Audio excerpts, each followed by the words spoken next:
Hello everyone, I'm Game Design Executive Leader at Black Desert Studio, Jesok Jang. Finally, the hot summer has passed, and autumn is here. This summer was especially long and hot, which was tiring at times. Now that it's autumn, the fresh breeze blew in a change of mood. I wish all adventurers are having a wonderful day as each day passes. In today's commentary, we have the long-awaited Dosa Awakening prepared for you. Since his brief reveal in the Global Lab, many have been anticipating his arrival. We've worked hard on development and finally are able to present him to our adventurers. We've prepared the Dosa's background and combat clips. We hope you look forward to it.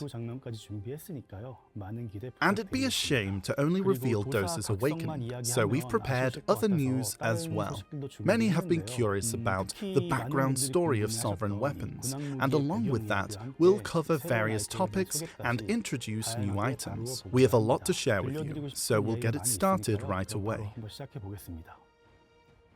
The first news is about Node Wars. Since the new Node War was applied, many adventurers have sent us feedback.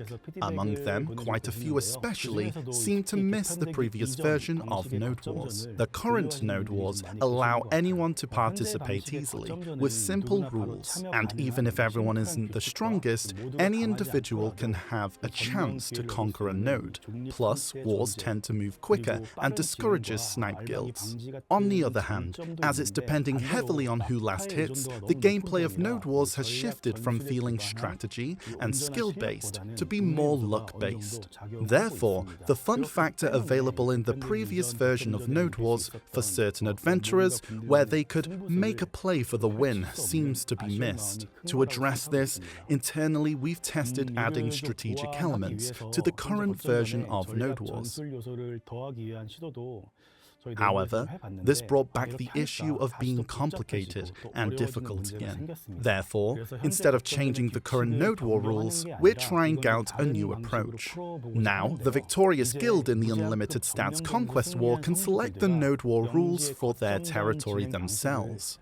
For example, if Medea is currently a Conquest War territory with no stat limits, the guild that conquers Medea can directly select the next week's Node War rules. They can choose the rule of building forts like before, where shifting between offense and defense for a more strategic approach towards victory is required, or they can opt for the rule where a neutral fort is present that can be taken and defended or stolen. I did say weak, but once the rules are confirmed by the Lord's Guild, these rules will be applied in the Node Wars from Sunday to Friday, then reset on Saturday. However, for Node Wars in Balanos and Serendia, since many participants there are still adapting or learning the ropes, they will not be affected by this change and only have the revamped rules available. We do not think of this as the perfect solution. However, the experience and teamwork adventurers have built over the years in Node Wars are truly valuable. So, rather than forcing it, we decided this approach was better. Development for this change has already been underway, as this does in fact mean there will be two Node Wars happening simultaneously. To minimize issues, optimization is required. However, that work takes quite a lot of time. It might take about 2 more months from now. As it is a massive overhaul of Node Wars, we hope our adventurers will show us their understanding. We'll focus on preparing it thoroughly to deliver a smoother gameplay experience after the patch. This doesn't mean that we won't be working on other parts during this time. Other major and minor patches based on your feedback will be applied as soon as we're done developing them. We plan on patching Node War rotations, fort location adjustments, etc. to keep on improving Node Wars. Next, let's talk about equipment items. Before we get started, I'd like to talk about what many are curious to hear, the development and intent behind the Sovereign weapons. While developing the Sovereign weapon, we had one major focus in mind: the Slumbering Origin defense gear and Deboreka accessories. Naturally, as Black Desert's best grade items, they were key deciding factors in setting the difficulty on this weapon's crafting. crafting. Looking back, we've been very cautious about adding new equipment. There was a need to protect the value of existing items and to minimize the burden that comes with new items. And we still strive to hold this direction to some extent even now. However, over time, the value and perception of these items changed. The two items mentioned, especially the Deboreka accessories, felt quite different from other accessories. Many adventurers currently probably associate Deboreka accessories with the feelings of annoyance, difficulty, and frustration. In the past, items like the Ogre Ring of Crescent Guardian, and Tungrat set were hard to enhance up to pen, but they were not as difficult as the Deboreka accessories. It requires a lot of time and silver, and the enhancement difficulty is high. Even we, the developers of the game, felt the same way. However, until now we prioritize direction over emotions, believing that the hard-earned items of our adventurers needed to uphold their high value. This is why we maintained the high difficulty. Yet, if this continued as is, the joy of progression and novelty could eventually whittle out. So we've attempted to address it in different ways over the years. You are all very familiar with the added artifacts and lightstones that can be used to enhance your setups. In the same vein, we introduced rare crystals and utilized the upgrade system with the addition of cups. Most of all, adventurers showed support for our endeavors. We believed adventurers understood the direction we were headed. We reminisced the moments when adventurers cheered for our new pursuits. This encouragement gave us the courage to continue in this direction. But even after all this, Deboreka accessories' influence on the game grew as time went by. When Deboreka accessories felt distant, it was all right. But as more adventurers became stronger, it became a present reality for many. Now, more adventurers are feeling frustrated. While Deboreka isn't the only reason for all of their frustration, but we believe it has significantly impacted them in a negative way. So, we concluded that change was necessary. That's why the Sovereign Weapon needed to be something special. And above all, its first impression was important, a new top-tier weapon. Following previous updates, people expect it to be harder, saying it'll definitely be harder than Slumbering Origin Gear and Deboreka. How difficult will it be to get? But we wanted to surprise everyone and overturn those expectations, making them say, "What's this? Why is it so easy? That was easier than expected." We hoped adventurers found it easier than they thought. Of course, easy is relative. For a top-tier item, it was relatively easy. This is what we were aiming for. The reason was clear. Sovereign Weapon is the top-grade item. We believe it sets the standard for the difficulty of future top-grade equipment updates.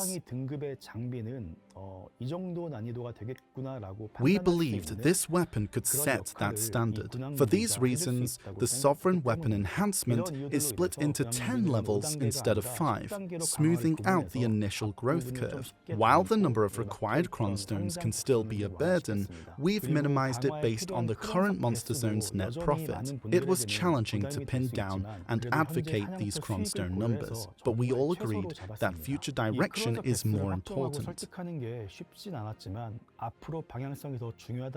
Through this process, the Sovereign Weapon's current spec was finalized. However, we made a big mistake. At the last ball, we said we'd limit enhancement materials so that everyone can grow at a steady pace. But when the update went live, materials were too easily obtainable. So, if you had the currency, you could enhance all the way to the end. We sincerely apologize for this to all our adventurers. Truly, we are very sorry. This was such a big mistake that any explanation could feel like an excuse. But if we're to be honest about this, the specs were easier compared to what we initially planned, so we thought it would be much better if adventurers didn't get too stressed out on gathering materials. In the end, we focused too much on the positive side. Every word we say gives anticipation for the game, and also gives reason to why adventurers play the game. We took this factor a bit too lightly. If the specs changed, we should have explained our intentions like today, but we didn't. I want to apologize once again. We'll be sure to not let this happen again next time. We'll review more thoroughly and approach more carefully. Now let's move on from sovereign weapons. I'd like to talk about the main topic of today. It's about Deboreka accessories. Many are expressing concerns about the decreasing value of Deboreka accessories and other accessories after the release of Sovereign Weapon. This situation was intensified by adventurers shifting from trying to get Deboreka accessories to sovereign weapons. If you look at the data from Korea, 57% of owned sovereign weapons are pen or higher, and nearly 7% are Oct or higher. In short, many have already accomplished pen, and quite a few are challenging to get Oct. If we look at the current situation, sovereign weapons are helping adventurers break through growth barriers. But over time, things may revert to the original state we were in. So, before it's too late, we aim to ease Deboreka like sovereign weapons. In this context, we've prepared a new accessory. It's called Kharazad accessories. Like the sovereign weapons, Kharazad is purple grade. Its main feature is that it follows gear enhancement rules, not accessory rules. When Cronstone enhancement fails, its level doesn't drop. Even when not using Cronstones, it only loses a level, and it's not destroyed. To match its purple grade, it has 10 enhancement levels, not 5. Now, you might be curious about the crafting method, stats, and difficulty. Crafting method is divided into two main types. The first makes use of existing items. When you melt yellow-grade pen accessories, excluding Deboreka, you can get an item called Essence of Dawn. Collect these materials to craft Kharazad accessories. Essence of Dawn isn't only obtainable through pen accessories. We've made it drop in certain monster zones as well. The second method involves using Deboreka accessories. I'll come back to this crafting method again shortly. Next, regarding stats, as shown here based on the rings, unenhanced Kharazad starts with lower AP, but it increases with higher enhancement levels. At Tet, it matches Pen Crescent, and at Pen, it matches Tet Deboreka. At level 8 or Oct, it has the same AP as Pen Deboreka, and at Nov and Dek, AP increases by 1 each. The overall difficulty, including enhancement rates, is designed to feel similar to Sovereign Weapons. Reaching Pen is a bit easier, and achieving Oct, which has the same stats as Pen Deboreka, is also set to be slightly easier when compared to Pen Deboreka. However, for the final levels, Nov and Dek, the difficulty is higher, leaving them as an area of challenge. Compared to Deboreka accessories, fewer Cronstones are needed, so please note that Kharazad accessories cannot be registered on the central market. Some of you may have started to wonder, what happens to Deboreka now? Many of you have worked hard to create Pen Deboreka accessories. So, we wanted to ensure that their values are fully recognized. For enhanced Deboreka accessories, they can be converted into enhanced Kharazad accessories. Tet Deboreka accessories can be converted to Pen Kharazad of the same stats. Based on stats, Pen Deboreka accessories should be converted to Oct Kharazad accessories, but it falls a little short in terms of value. So, we've decided for them to be converted to Nov Kharazad instead.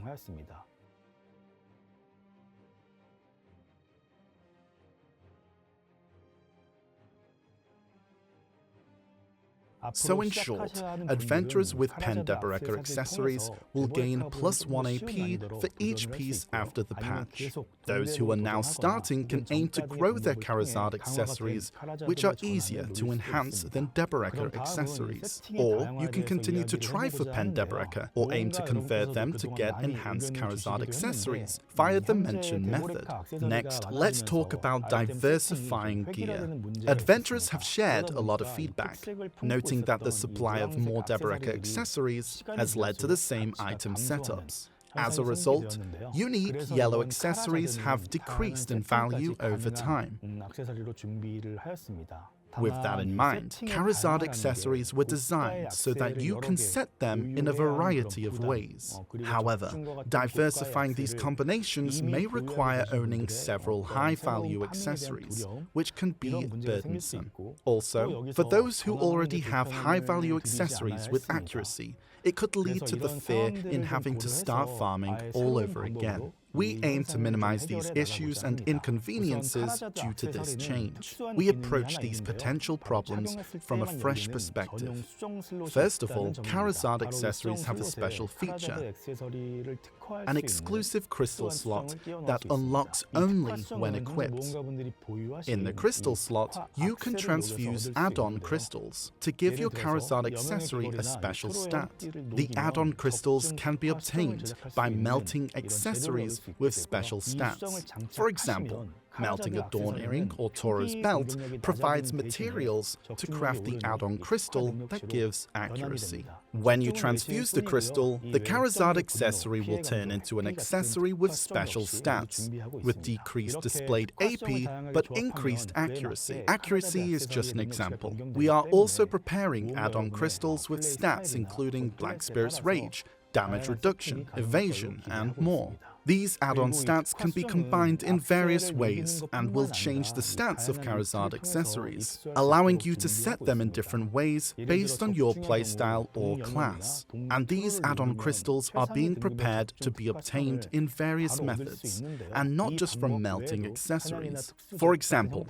accuracy pen accessories like Dawn Earring and Tauros belt can be melted to get the highest grade accuracy add-on crystal. What this means is that you can also loot them from monster zones or from special crafting, and having only the highest grade can be burdensome, so we're preparing lower grade versions of the add-on crystals to be used until then. For those who mainly enjoy PvE, the add-on crystals aren't a must, but when enjoying PvP content, there was a burden with creating setups. I hope these lower grade crystals can lessen the burden a bit, and please note, these add-on crystals do not shatter. Once this patch is applied, some existing yellow accessories might become rarer. This might mean having to go to low difficulty monster zones again. To prevent this, we'll ensure these enhanced yellow accessories can be obtained in high difficulty monster zones. We'll implement this in various ways to lessen the burden. Additionally, stacks required for enhancement, especially more high stacks, will likely be needed. Currently, materials for upgrades available in the central market, like Crystallized Despair, will be changed to be transformable to high stacks. Once everything is prepared, we'll provide detailed guidance with the patch. To summarize with intent included, let's go over it one last time. Kharazad is a new purple grade accessory, with the same enhancement system as the Sovereign weapons. It cannot be registered on the central market, but we've lowered the enhancement difficulty to ease the burden for those who plan to craft it. However, to maintain as much of the value of Deboreka's accessories as possible, Penn-Deboreka accessories can be converted to a better Kharazad accessory. Lastly, by converting the existing yellow specialized accessories into a new type of crystal, Kharazad accessories were designed to enable a variety of setups. Alright, I've shared everything up to here. I'm curious to hear what our adventurers think. Some of you might be taken aback by this sudden news. Adding new equipment or tweaking the existing balance is a big burden for us. But even so, at this point, we believe the difficulty of Deboreka accessories needs some easing. We're aiming to release the new accessories and special crystals introduced today in the last week of October. We'll make sure everything's ready for the update. That's all the news for now, but there's one last thing I'd like to mention. Remember, I mentioned earlier that the materials for crafting the Charizard accessory could be found in certain monster zones. Well, we're preparing new monster zones in the Land of the Morning Light. The Morning Light was developed as a region of bonus side stories to offer an experience unique from the main continent of Black Desert. There's already plenty of PvE on the main continent, so we questioned whether we needed to offer the same experience in the Morning Light. This thought was a major reason behind creating the Black Shrine with a boss battle focus. After the release of the Morning Light, many of you have enjoyed the Black Shrine, but there was still some disappointment over the absence of a new monster zone. Monster zones need more than just item drops. They need memorable monsters and settings. The Land of the Morning Light has many beautiful places, so we think that's why there are more opinions like this. We agree with this point as well, so we've decided to add more content for you to explore in the Morning Light. With the release of the Charizard accessories, Dokkaebi Forest and Honglim Base will be introduced first, followed by Golden Pig Cave and Gowon Plateau as new monster zones. These new monster zones in the Morning Light are the first since Ulukita, and we're eager to spice things up beyond the usual PvE content. Take the Golden Pig Cave for instance. At the entrance stands a giant pig statue. As you battle the monsters within this area, the statue gradually fills with gold. Once it reaches its limit, it explodes, showering rewards for you to collect. It's like cracking open a piggy bank. We're developing similar field mechanics that add fun without disrupting the combat experience. We're also exploring the addition of other exciting features. Yet, I understand that new monster zones might not be entirely welcome right now, especially since last year we've focused on tidying up existing content. We believe there's a greater desire for new content. We understand the disappointment adventurers feel, and to address these shortcomings, we'll all work hard on the upcoming updates. Until now, growth goals have been sidelined in favor of expanding content. Along with the item updates introduced today, we're gearing up for content that'll inspire new goals. We haven't been able to talk about this today, but we are working on content like Hardcore Server that adventurers are waiting for. We appreciate your patience. This is it for items and monster zones. Now, let's take a look at Dosa's Awakening. The long journey's end. How lonely it is. Beneath a moonless sky, wandering clouds drift, lost and forlorn. In the absolute darkness. With hollow steps, the path ahead is treacherous.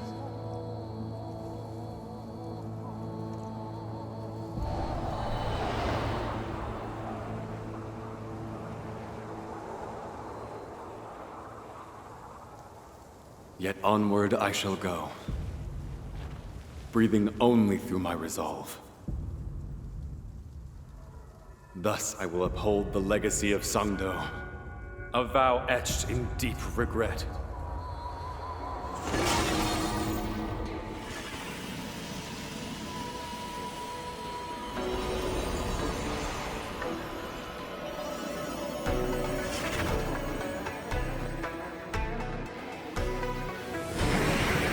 I shall carry it to the very end.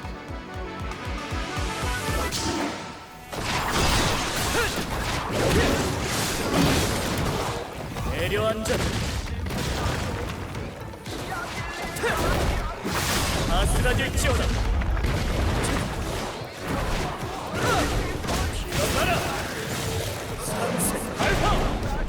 세차게 부딪히거라.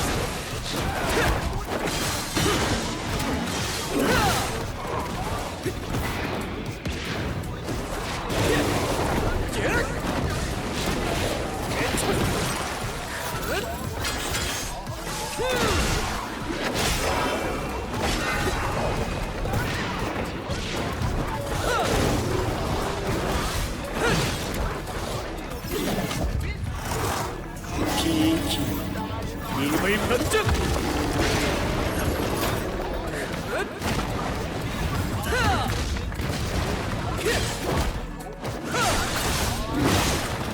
나가라.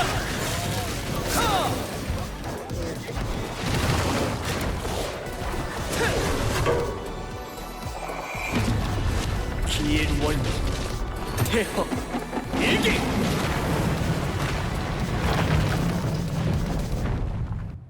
Greetings, adventurers. This is Jesse Ju, Game Design Executive Leader at Black Desert Studio. Capturing traditional Korean Do wielders of rain, wind, and lightning such as Hong Gil-dong or John Wuchi had already been embodied in the game by our very own Wusa and Meigu classes. Thus, we approached Dosa's Awakening differently. We wanted to return to the very basic of Do arts and designed the class around the philosophy of 5 elements. With Succession Dosa, we focused more on the concepts of umbral and luminous energies of Do, with his Cloud General and warriors inspired by the Dangun myth.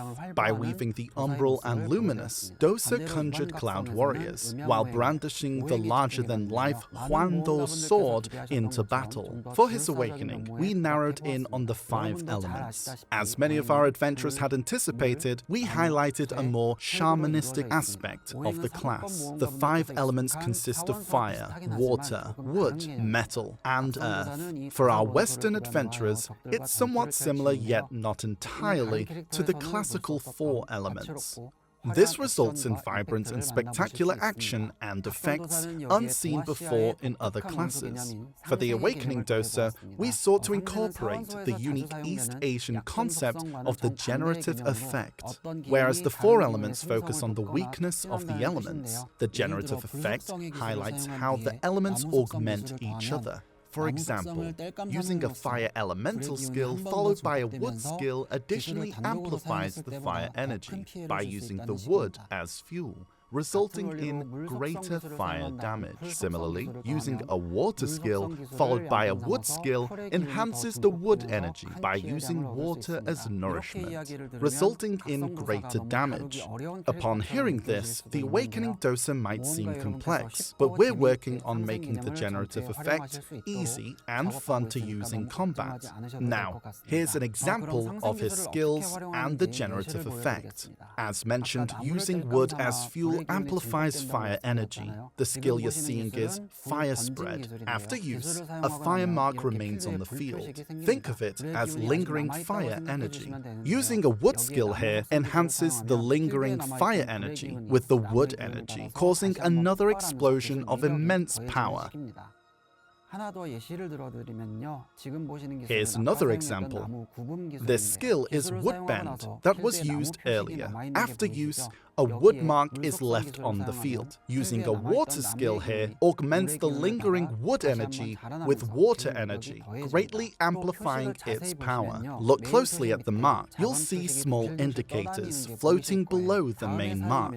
These indicate the generative element to enhance the skill. By paying attention to these, you'll have a blast using the generative effect to your game. The Awakening Dosa adopts a hybrid combat style, mixing melee and ranged attacks. Compared to existing classes, it's similar to Succession Meigu or Awakening Dark Knight. You can control from a distance, then quickly close in to exploit openings. If successful, continue the combo. If not, retreat to control from a distance once more.